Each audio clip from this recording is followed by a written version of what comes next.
He married by contract because his son was deaf, and what came after would unsettle every tidy assumption he had about power, medicine, and where miracles hide. The house looked like a museum of absence, marble floors polished to a gloss, portraits of a smiling woman framed in gold, a piano that had not been played for months. On the mantel, in front of the largest portrait, a small pair of child's shoes sat, as if someone had forgotten to take them down. Oliver Hart moved through those rooms like a man walking through his own funeral. Correct posture, controlled breath, a man who had learned to keep pain precisely contained. His son, Shah, was 8, and had never heard the sound of his father's voice. He lived in the margins of sound, where the world was a pattern of gestures, a choreography of light on surfaces. He learned from faces and touch. He learned to know where the footsteps belonged by the way the floorboard whispered. Oliver had spent fortunes trying to fix it, specialists flown in from other countries, equipment that hummed with promises, treatments that produced more hope than result. Each failure tightened something already raw. When the cameras came, because money and reputation invited public interest, Oliver made decisions not from the slow, tender space of a grieving father, but from the cold calculus of obligations. There were donations to manage, estate trustees to appease, and the public story to keep simple. Soon after his wife's death, he entered into what everyone in the papers called a marriage by contract. Whether the terms had been brokered with a distant relative, an allied family to statalize the estate, or arranged by a legal guardian to fulfill donor stipulations remained indefinitive. What mattered in the house was that the marriage was paper, not touch. The contract solved a set of financial puzzles and gave the household an image of normalcy, but it did not mend the emptiness at night. Oliver told himself the arrangement was practical. It allowed him to keep Shah's life as close to routine as possible and answered the questions of neighbors and trustees. In private, the contract felt like another wall he'd built around the grief, a legal agreement that kept curiosity at bay. He performed his obligations with the efficiency of a man who had learned to manage outcomes, not surprises. Into that tidy, fragile order walked Victoria Dear. She did not arrive with fanfare. She came with a suitcase that had seen better days, a threadbare Bible tucked into the lining, and a small photograph of her grandmother folded at the back. Victoria had been raised to work. Her grandmother's breath had been growing shallow in the weeks before she took the job, and bills had a way of knocking louder than prayer.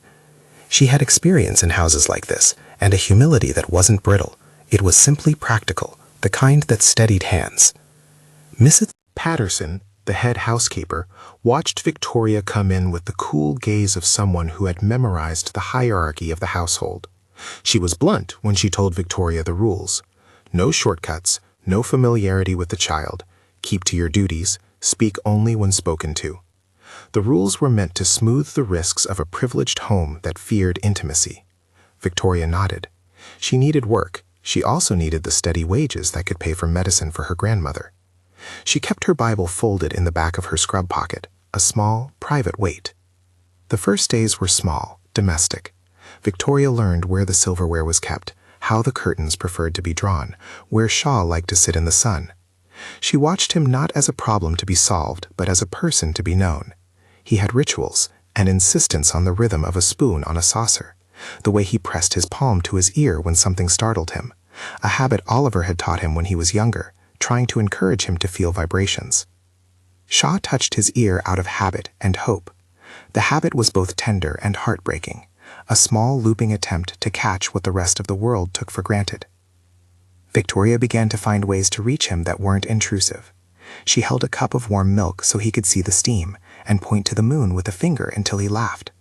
She learned a few signs quickly, basic gestures of kindness, and she listened to the silence in a way the doctors had not.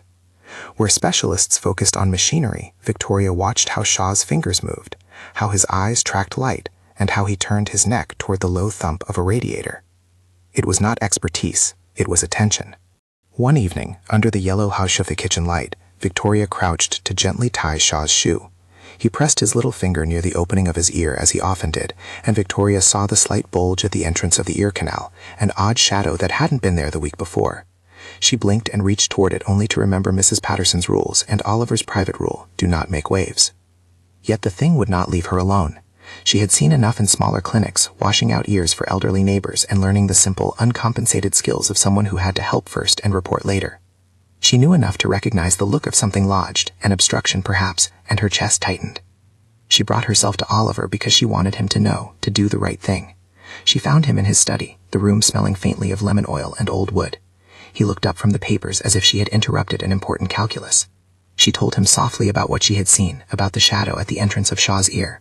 Oliver's face went distant in a way she'd come to know, anger braided with fear, and he dismissed the observation with the professional detachment that protected him. "We have specialists, Victoria," he said. "We have scanned and we have consulted.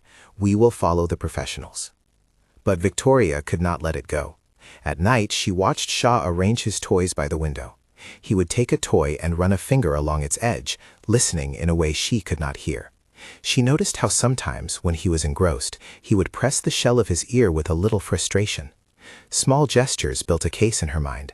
The shadow she had seen, the way Shaw flinched at certain touches, the way the same team of professionals had varied tone and attention in the many visits, never quite leaning into the human detail. The failure here was not just in machines or doctors. It was in how a family's grief had become a problem outsourced to expertise, to appointments, to the comforting illusion that specialists held all answers. Victoria began to suspect the answer might be smaller, more ordinary than anyone had supposed, and that attention, real exacting attention, might reveal something the scans glossed over. She prayed in the quiet moments. She did not speak loudly. Prayers were a thing between her and God. "Lord," she whispered one night as she sat by the small radiator, "if I am only a maid, be with me. If I am foolish, stop me. If I can help, give me the courage." Those prayers were practical, full of fear. They were not promises, they were asks, small requests sent up like a hand extended. The choice that came to her wasn't heroic in the way novels imagine. It was a narrowing of options on a night when Shaw had feverish restlessness, when Mrs. Patterson had retired early, when the house felt like a single taut string. Later she would call it desperation, and later still the law would call it reckless. In the moment, it was a woman seeing a child's tiny hope and deciding to act. She resolved to do something the house forbade. She wrapped a clean cloth around her finger, took a small mirror from a drawer, and knelt behind Shaw as he sat on the rug. She shone a small torch at the entrance of his ear, and there it was, a dark, stubborn mass lodged where the canal narrowed. Victoria did not have professional training to declare its nature.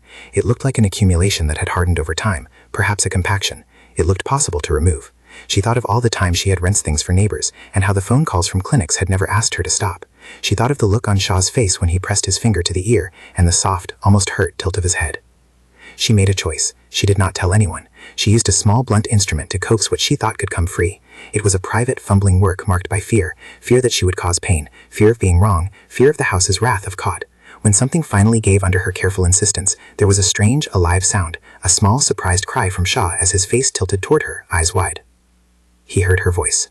It was not cinematic in the immediate way a miracle is imagined. There was no orchestra swelling. The first sound was almost accidental, the scrape of a chair leg on tile, the tick of a clock he had never registered as meaningful. Shaw let out a breath that sounded like a laugh sob, a sound he had not known before. He reached for Victoria, and his fingers found her wrist as if to anchor himself to the new world. For a moment, all the house's air was thin and trembling. Right then, a light clicked in the corridor. Mrs. Patterson stood in the doorway, her face a portrait of controlled outrage. The house's rules snapped back into place like a net. Someone had seen the movement. Someone had called security. Within minutes, men in uniforms arrived, their faces polite but hard. The legal reality of Victoria's choice, the illegality of performing any medical intervention without license, was immediate and unforgiving. A line of text that would later appear on screens and in court files might read simply, "Removal of obstruction performed by non-medical staff." For the family, it read as a betrayal. For the household, it read as a breach. Victoria was gently but firmly taken into custody, her hands cold where they had been warm, Shaw crying out into a world he had just discovered. Oliver's shock was private and huge. He walked into the room and found his son looking at him, the first time a child had turned his face and recognized the sound of his father. Oliver's knees buckled, and for a moment the composition of his life rearranged itself around that one small, miraculous sound. At the hospital, tests and monitors and the cool, efficient language of medicine resumed their place. The scene that should have been simple, the ear canal cleared, became a catalyst. Doctors ran a battery of scans, notes were copied, and a review of past imaging was ordered. It was in those old scans that a thread of negligence appeared, not in the sense of dramatic corruption, but in the quieter, more disquieting place of inattentive bureaucracy. The scans suggested that something had been visible earlier. It had been noted in a small, overlooked remark in a specialist's file. The file had sat, interpreted as unimportant. No one had acted. The omission felt like a structural failing. Hurried consultations, rotation of staff who never saw the whole pattern, a system comfortable with treating complexity and missing the human detail. Dr. Matthews, a man who had become a representative of that medical world to Oliver, explained this with the neutral tones of someone hedging between empathy and accountability. He spoke of probabilities, of rare presentations, of an unfortunate course of events. There was no malicious villainy in Dr. Matthews' voice, only the thin, professional distance that avoids personal culpability. Oliver listened, and something in him broke, not just grief for what had been missed, but shame at how easily he had outsourced his son's care to presumption. Victoria's arrest led to investigation. She was questioned, and the cameras that arrived at the hospital later hung on the detail of the act, a maid who had cleaned, cooked, and tried to fix something no one else had noticed. In the eyes of the law, she had stepped outside boundaries she had no license to cross. That was true. She had broken rules. She had acted without consent from the proper authorities. There were legal ramifications, and they were real. She faced possible charges. The house's lawyers called statements into a professional line. The trustees called their own consultations. But the legal ledger was not where the deepest reckoning happened. Oliver's confrontation was private and physical. He found Victoria in a small, fluorescent-lit room in the hospital where they had taken her for questioning. He did not stand above her. He sat on a plastic chair and looked at the woman who had been arrested for loving his child in the only way she knew how. He could have been angry, he had every right, but instead he saw the way her hands still shook from the cold and the way her eyes did not avoid him. He knelt then, not theatrically, not for cameras, but as if the weight of what had happened needed to be matched by a posture. He apologized. The apology was messy and exacting. It was not a simple "I'm sorry," but a series of reckonings. Sorry that he had trusted the system more than the people who lived with his son. Sorry that he had allowed rules to shape the heart of the household more than compassion. Sorry that he had treated Victoria as replaceable labor when she was in fact a person who had stretched herself beyond what anyone had the right to expect. He offered repair in practical ways: tuition for Victoria's grandmother's care, a legal fund to support Victoria's defense, a promise to change the household's policies that had kept workers invisible.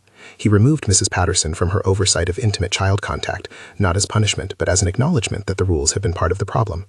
The legal consequences did not vanish. Victoria's actions remained a transgression in the letter of the law.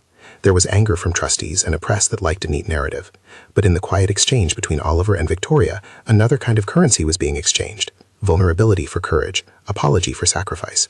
Oliver did not attempt to pay her into silence or to buy absolution. He listened. He asked how he could repair what he had ignored. As Shaw's hearing settled into its new normal, the house itself began to change. The tone of the room softened. The piano, once silent, sat under a new light because Oliver, prodded by something that felt like shame and gratitude, started to spend time in the living room without the performance of the public man. He listened to Shaw discovering sounds, the clink of a spoon, the small, astonished laugh, and he learned to speak in smaller, kinder ways. He stopped making decisions only on spreadsheets and began to ask Victoria for counsel on small things. What toys made Shaw laugh? How the boy liked his bathwater? When the child slept best? Those questions were small revelations. For a man who had crafted his life in control, asking these things felt like stepping into messy freedom. The romance that grew between them was not a sudden falling into a novel's end. It was a slow accumulation of small mercies. Victoria did not become an object of gratitude turned decoration. She kept agency. She refused offers that felt like pity and accepted ones that felt like respect. Oliver, for his part, worked to dismantle the posture of ownership that wealth can breed. He insisted on equal footing in decisions that affected Victoria's life. He made sure the legal process acknowledged her motives and sought to mitigate punishment by highlighting the extraordinary circumstances and the institutional oversights that had played a role in the story. Intimacy began in shared, ordinary moments. They sat together on the back steps, watching Shaw hammering blocks in a rhythm. Oliver found himself telling Victoria things he had not said to anyone. the small, sharp pricks of managing a child who needed him, the weeks he had spent alone staring at a portrait and wondering how to feel alive again. Victoria, in turn, allowed him into the quiet of her own life. Her grandmother's notes, the way prayer kept her steady, the faces of neighbors who had taught her the small arts of care. Conversation replaced formality. He stopped issuing instructions about the household. He asked for her opinion. She stopped shrinking in the doorway. She offered it. There were no grand gestures meant to erase the past. When he proposed changes to the estate's policies that would protect domestic workers, Oliver did so publicly and made space for Victoria's voice in the household council. He did not demand she accept gifts as recompense. He offered her choice: a salary increase, support for her grandmother, and the freedom to leave if she wished.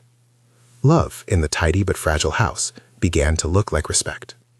They walked into the garden one autumn afternoon with Shaw between them, his small hand in Victoria's and a new attentiveness in the circle of his father's eyes. Oliver found himself listening to the soft conversation between Victoria and his son, signs and words braided together into a language only a few shared. He realized that beginnings do not always come from grand proclamations. Sometimes they start when a man who had built walls opens a door and lets a person step in. There was a long conversation between them about the contract. The marriage by contract, the arrangement that had been meant to secure stability, was a legal reality that neither of them could ignore. In the end, they determined the contract's specific terms would remain indefinitive to the public. Some details stayed within lawyers' files, some in trustee minutes. But in their private life, they made an unambiguous decision. The contract would not define their relationship. They would choose daily whether to be a family. Oliver relinquished the posture of patronage, and Victoria accepted partnership only on terms that preserved her dignity and independence. He walked away from the comfortable assumptions that money or status could substitute for time and attention. The aftermath required patience. There were investigations, internal reviews at the clinic that had seen Shaw, an audit of how medical notes were processed, staff retraining to encourage listening as a clinical tool. Dr. Matthews offered public statements that read like the language of institutions trying to learn. He did not become a caricatured villain. He became, in time, part of a medical profession that had to reckon with the quiet ways it missed things. The narrative shifted from blaming single individuals to recognizing systemic complacency. That did not satisfy every critic, but it allowed a space for the deeper questions. How do we build systems that attend to the small human details, to the gestures that speak before machines do? Victoria faced a legal hearing. The law wrestled with intention versus procedure, with the messy fact that a child had been helped by someone who loved him, but had done so outside the lawful scope of practice. Oliver testified. He did not speak as a man defending his reputation. He spoke as a father who had come to understand the limits of his own assumptions. He spoke of the day his son heard the sound of his voice, of how he had been wrong in his pride, of the steps he would take to repair the institutional gaps that had allowed negligence. In the end, the court considered the context, the prior negligence implied by the records, the child's welfare, the remarkable outcome, and the honest surrender of the parents, including Oliver's apology and his commitment to rectify. The charges against Victoria were reduced, and the legal system, when it moved with mercy, asked not only whether laws were broken, but why they had been structured to leave such gaps. In the hush that followed, life settled into a new rhythm. Shaw learned to answer to his name, to find the sound of his father's footsteps, to laugh at the crackle of toast. The house was still large, still polished, but it felt inhabited in a different sense. Not a curated museum of memory, but a living place where things changed and people healed each other by choice, not by contract. The romance between Oliver and Victoria did not become a tale of rags to riches or savior and saved. It became instead a study in mutual transformation. He learned to cherish listening more than appearances. She learned to receive partnership without mistaking it for charity. They married again, not as a continuation of the old legal fiction, but as a choice that both declared aloud, a promise built from shared vulnerability and practical change. In public, they kept some details private. The contract that had begun their awkward legal footing was acknowledged as a thing of record, indefinito in its public specifics, a legal artifact now overtaken by a relationship grown in common days. Through all this, the idea of miracle settled in a quieter theology than happens in flashy sermons. It was not simply that God had intervened to give hearing. It was that God, in 1,000 small ways, invites people to pay attention, to look where the great teams refuse to kneel, to notice the shadow at the edge of a child's ear, to risk reputation to tend the vulnerable. The scriptures that Victoria had carried folded in her pocket were not formulas for guaranteed outcomes, but companions for the work of courage. Her prayers had not been declarations of power, they were the crumpled hands of someone who asked for wisdom and the grace to act. There were moments of private gratitude where she would close her eyes and whisper, "Thank you," not as a barter, but as a recognition. Oliver, sitting across from her in the kitchen with a cup of tea, sometimes found himself asking for forgiveness out loud, not because he was compelled by a public narrative, but because the humility had become a comfort. They learned to pray together in small ways, sometimes in the quiet after Shaw fell asleep. "God, thank you for this day," Oliver would say, and Victoria would finish with a private addendum about her grandmother's latest health report. Those prayers were stitches in a fragile fabric. If there is a danger in stories like this, it is the temptation to spin them into easy moral lessons. The script of a life is rarely so tidy. There were nights of despair, days when the press pressed, moments when Oliver slipped back into managerial impulses, and times when Victoria felt the weight of gratitude mistaken for obligation. The path to love is not a clean ascent. It is messy and requires reproof, reformation, and the discipline of humility. There are lines in the record that must be clear. The removal Victoria performed was dramatized here as an act of desperate care. She did what she did in the pressure of the moment. It was dangerous and potentially illegal. Removing obstructions or performing medical procedures is something that should be done only by qualified professionals. If you are watching and you or someone you know face a similar issue, please seek licensed medical help. The miracle, when it came, did not absolve each character of consequence. It invited repair. It also invited an ethic, that those who hold money and titles have a responsibility not simply to fund solutions, but to cultivate attention, to be present in the messy, fragile life that courts and consultants sometimes flatten into statistics. At the heart of it all was a small sound. A child hearing his father call his name for the first time. That sound changed the architecture of the house. It changed the composition of the family. It changed the way Oliver measured his success. He had once thought wealth could solve anything. Through the slow unspooling of events, he came to see that wealth without attention is brittle. He came to believe that true wealth is measured by how many people are seen and kept. One evening, the three of them sat on the floor of Shaw's room while dusk poured like honey through the curtains. Shaw clapped his hands at a small wind-up toy that chirped a simple tune. He broke into a laugh that was unanchored and real. Oliver watched Victoria watch the boy, and he felt gratitude wash him clean of an old arrogance. He reached for her hand without announcing anything. She held it back. Their fingers fit, not because it was inevitable, but because they had chosen, again and again, to respect the other's agency. Later, when the house had learned to breathe differently, they stood together in front of the portrait of Oliver's late wife. The painting still watched them with a kind of benevolent, framed sorrow. Oliver placed flowers before it, not as proof of a tidy conscience, but as honest tribute. He whispered something that was not a confession, but a promise, to love in a way that was not about control. Victoria bowed her head and prayed, quietly. "Lord, thank you for hearing. Thank you for the courage you put in small hands. Help us to care like this always."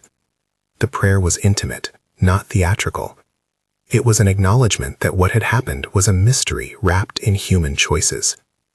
If there is comfort in the story, it is this: God often uses the overlooked, not in the flash of grand vindication, but through the focused fidelity of a person willing to look closely and to risk.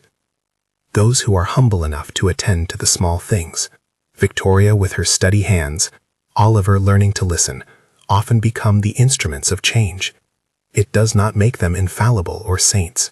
It makes them willing. As the sun lowered and the lamp threw a soft circle across the rug where Shaw fell asleep, Oliver and Victoria sat quietly. The house did not demand more performance. In that hush, Oliver offered a simple prayer, not to claim a theology of guaranteed outcomes, but to name dependency and hope. "Father," he said, speaking into the quiet like a man who had learned the cost of assuming control, "we thank you for the sound of a child's laughter. Teach us to be attentive. Give us the courage to act with wisdom, the humility to repair our mistakes, and the love to build a home that hears. Guide our hands and keep us from pride. Amen." If this story moved you, consider subscribing. There are more stories of ordinary courage and unexpected grace to explore. They did not pretend the past had never been hard. They only chose, day after day, to build differently.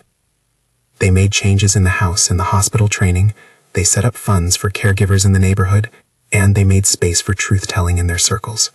The romance that quietly took root between Oliver and Victoria never sought to erase the danger of that night. Instead, it was forged in the shadow of consequence and in the economy of repair. Years later, when someone asked Shaw what it felt like to hear, he shrugged, as children do, and said, "It's good." He did not have theology or analysis. He only had the immediate joy of living in sound. Oliver would sometimes watch his son sing off-key from the kitchen and laugh with him, not because the man had been transformed into something other than he was, but because life had forced him to make choices that matched his gratitude. The final image is simple and small. The three of them, hands linked, moving through a house that had learned to hold more than memories. The portrait on the mantel remained, but it no longer dominated. Its light now shared space with the everyday noises of a family who learned how to listen. And in that small, private place of thanksgiving, a short prayer. Lord, thank you for those who notice. Keep our hearts soft. Help us to see the person beside us as you see them. Amen. If this story spoke to you, share it with someone who believes God uses the overlooked.